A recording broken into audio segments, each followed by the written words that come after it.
guerre est mondiale, mais elle se déroule surtout en France, en haut, sur une carte. Tu te souviens, Claude?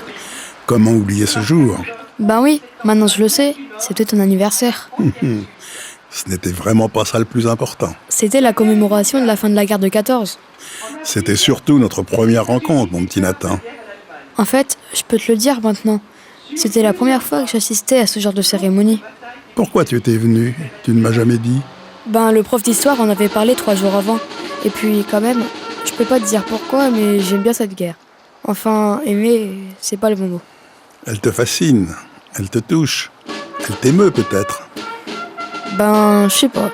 En tout cas, c'est pas pour rien que je m'étais inscrit au club 14-18 du collège. Je ne pensais pas qu'il pouvait y avoir autant de monde devant un monument aux morts. Ce jour-là, tout ce qui se passait résonnait en moi. Les discours, les musiques, la minute de silence. On pense à des tas de choses quand il n'y a plus de bruit. Ça s'appelle le recueillement. Même qu'en arrivant, je pensais que j'allais m'ennuyer, et pas du tout. C'est pour ça que je suis resté un peu plus longtemps que les autres. Moi, je croyais bien que j'étais tout seul, tu sais. Tu avais l'air perdu dans tes pensées. Je me demande toujours pourquoi je me suis approché. Tu voulais savoir l'histoire, sans doute. La mienne, la petite dans la grande. Il y a au moins une centaine de noms inscrits sur le monument d'Épernon. Plus de 9 millions de morts, en tout. Rien que chez les Français. Il n'y a qu'une race sur Terre, l'humaine.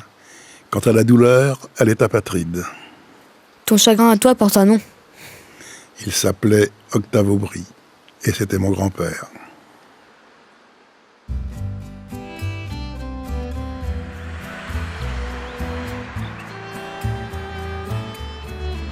On s'est revus plusieurs fois. On n'était pas encore des amis, mais on commençait à être drôlement bons copains. Ça me touchait que tu t'accroches à mon histoire. Je voulais connaître Octave. Frédéric Octave Aubry est né le 4 octobre 1880 au Paty, à un hameau de Hanche. Mais il s'appelait Frédéric ou Octave? Il avait les 2 prénoms, mais sa famille l'appelait Octave. Moi, j'aime bien Octave. Eh bien, Octave a obtenu son certificat d'études, puis est devenu apprenti maçon alors qu'il devait avoir une 12aine d'années. Ensuite, il est parti faire son tour de France comme compagnon. De retour à Épernon, il a travaillé dans l'entreprise de son oncle, Édouard Appert, qui se trouvait rue de la Madeleine.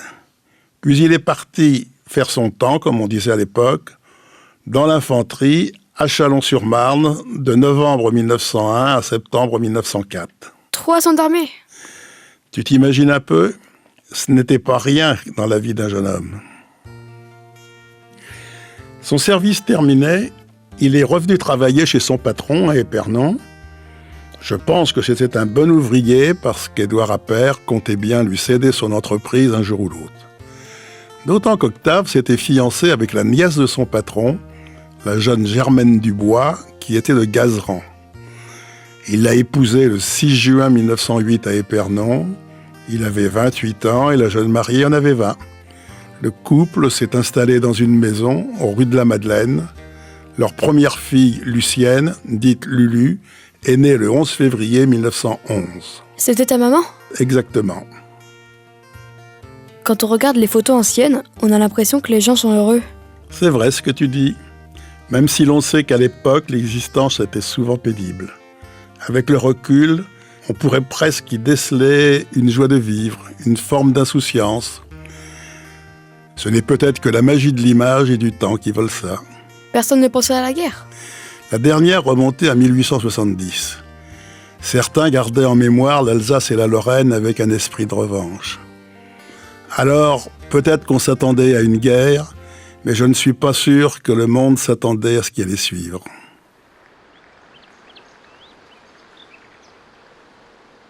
Et puis, le 2 août 1914, à 16h, comme dans tous les villages français, les cloches de l'église d'Épernon ont sonné le glas. Tout le monde a compris ce que ça voulait dire.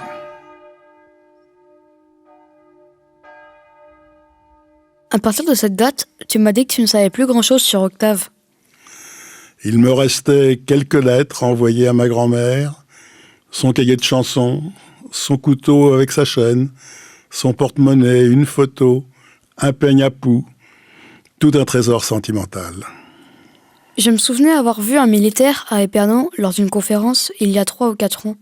Il travaillait aux archives militaires de Vincennes et avait expliqué qu'on pouvait retrouver les soldats morts au front. On a eu du bol parce qu'il est revenu sur Épernon. Donc, après son retour à la vie civile en 1904, Frédéric Octave Aubry, enfin je crois qu'on l'appelait plutôt Octave, de son nom usuel, si je me trompe, va effectuer 2 périodes au 101e régiment d'infanterie à Dreux. Et c'est avec ce régiment qu'il va partir lors de la mobilisation, le 3 août 1914, qu'il va rejoindre le front.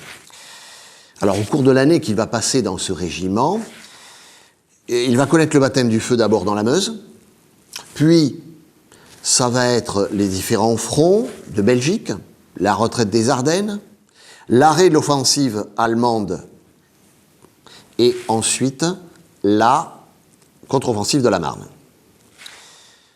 avec la poursuite jusque dans la Somme. C'est à ce moment-là que le front va se stabiliser. On va s'enterrer et ça sera le début de ce qu'on va appeler la guerre de tranchées. 1915, c'est l'année la plus dure de la guerre, la plus meurtrière. En 1915, il va se retrouver sur le front de Champagne, dans la région de Massige, où le 25 septembre, il va participer à la terrible offensive d'automne. Quelques semaines après, il est affecté dans un régiment d'infanterie territoriale. Mais c'est un jeune territorial, entre parenthèses.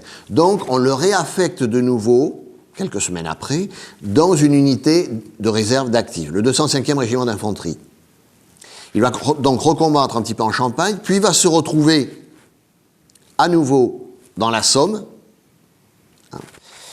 Alors, la Somme, eh bien, on est en 1916. Tu te souviens? C'est ce jour-là que tu as eu cette bonne idée. En décrivant précisément le parcours de mon grand-père, l'adjudant-chef Lafargue avait fait naître en moi le vibrant désir de retrouver sa trace.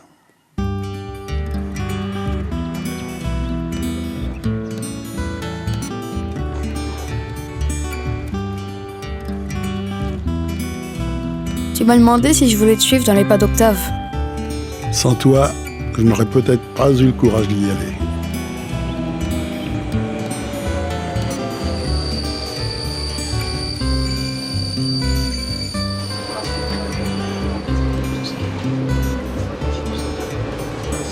Je crois que c'est ce jour-là qu'on a arrêté d'être copains pour devenir 2 amis.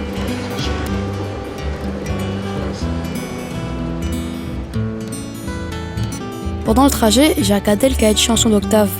Il dessinait drôlement bien, dis donc.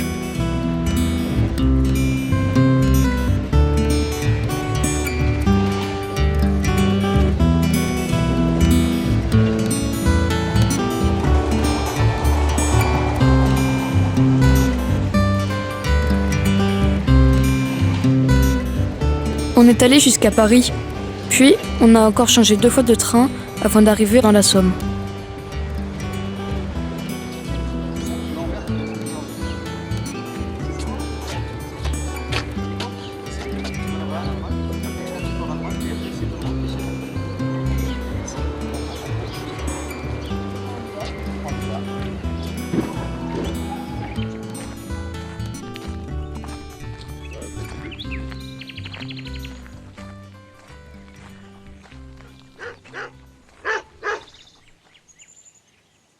On a découvert un lieu de mémoire autour de la grande offensive de 1916. J'ai marché dans le bois. On voyait encore des traces de la guerre. Cette fois, tu étais vraiment dans les pas d'Octave.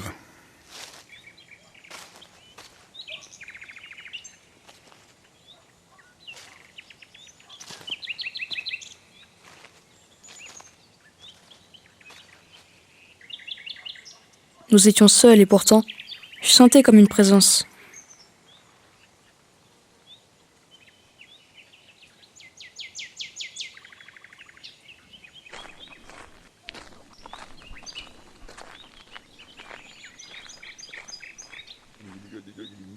Tout ça, c'était des champs de bataille. Imagine un peu cette campagne dévastée.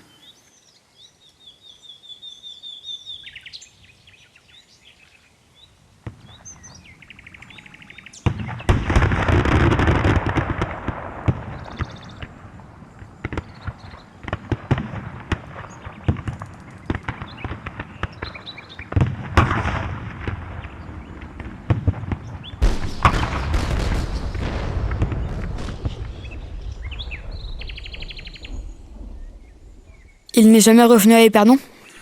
Écoute, je crois qu'il n'a eu qu'une seule permission en avril 1916. C'est l'unique fois où il a vu sa deuxième fille, Simone, qui était née le 4 mars 1915. Il est arrivé dans la nuit, il a poussé la fenêtre de la maison et est entré dans la cuisine. Ma grand-mère a entendu du bruit. Elle s'est levée précipitamment et a voulu se jeter dans ses bras. Mais lui a crié « Surtout ne me touche pas. Je suis couvert de vermine, de poux, de puces. » Alors, ma grand-mère a sorti le bac pour qu'il se décrasse. Il est resté 10 jours en permission avant de repartir, pour toujours.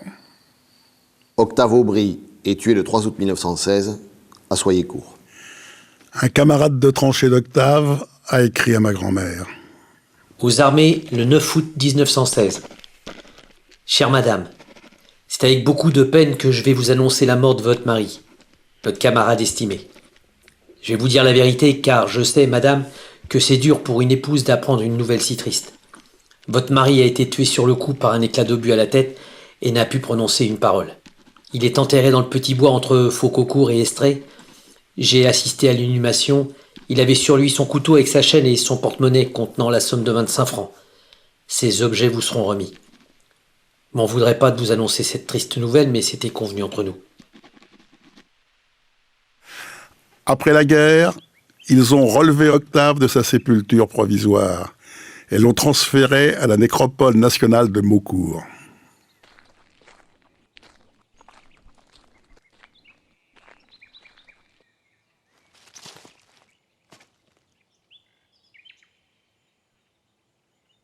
Il avait 36 ans, sa femme Germaine en avait 28. La petite Lulu avait 5 ans et Simone 17 mois. Ça fait mal au cœur. Hein.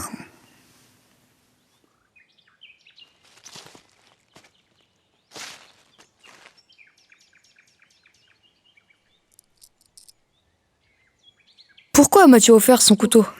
Par pure amitié, pour que tu gardes un souvenir de cette histoire, pour que jamais tu n'oublies Octave, ni ces hommes d'Épernon, de France ou d'ailleurs, morts à la fleur de l'âge, dans cette immense tragédie que fut la Grande Guerre.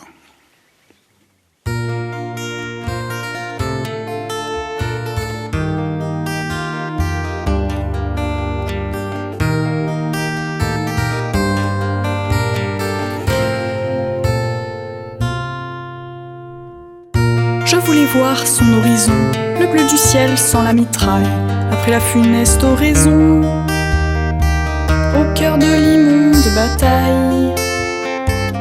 Voir ce que va m'offrir la terre, sur laquelle Octave est tombé, un peu plus d'un siècle en arrière, quand ce champ était un charnier.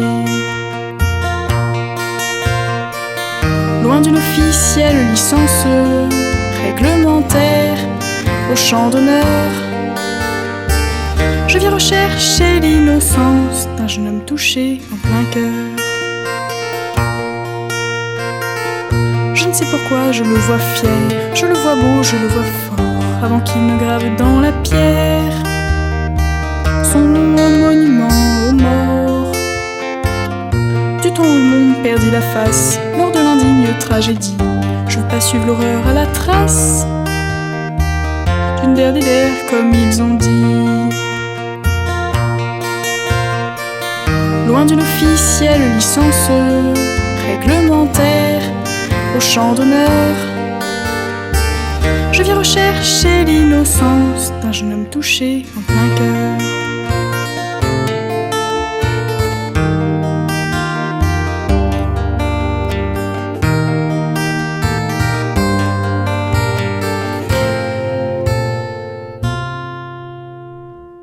Je voulais voir si par hasard il pourrait un peu vivre encore dans quelques creux de nos mémoires, dans quelques ironies du sort, et voir ce que m'offre la terre sur laquelle Octave est tombé un peu plus d'un siècle en arrière, quand ce champ était un charnier. Loin d'une officielle licence réglementaire, au champ d'honneur, Je viens rechercher l'innocence d'un jeune homme touché en